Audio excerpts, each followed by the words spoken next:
Hi guys! Welcome back to our YouTube channel. Please don't forget to like, share, and subscribe para lagi kayong updated sa mga video na i-upload ko sa aming YouTube channel. Magandang balita para po sa mga incoming at kasalukuyang college students dahil extended na o pinalawig pa ang deadline ng pagsusumite ng aplikasyon para po naman sa CHED Tulong Dunong Program o TDP Scholarship.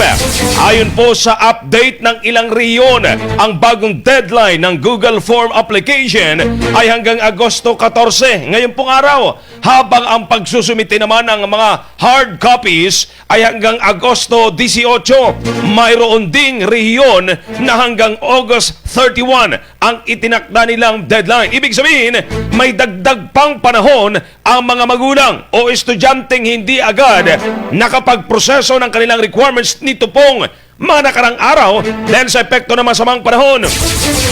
Ayon po naman sa Unifast, magbibigay ang TDP ng 7,500 pesos bawat regular semester o 15,000 sa isang taon. Ngunit nakadepende pa rin ito sa prioritization at availability ng pondo.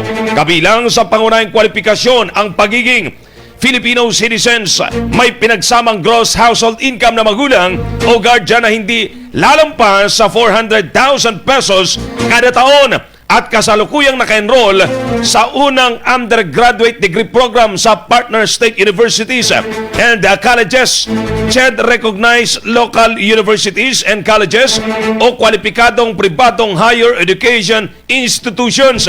Hindi rin dapat benepisyaryo ng anumang tertiary education subsidy ng CHED scholarship programs o iba pang financial assistance na pinopondohan ng national government.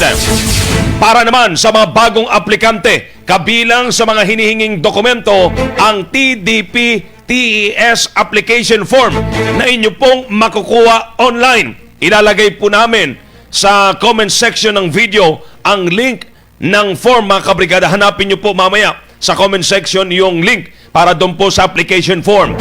Kailangan din daw po ang Certificate of Enrollment o registration na may bilang ng units at Certificate of Indigency na permado ng punong barangay. Samantala, iba-iba po ang deadline ng available slots at proseso ng aplikasyon. Depende po sa inyong mga CHED Regional Office at Partner School.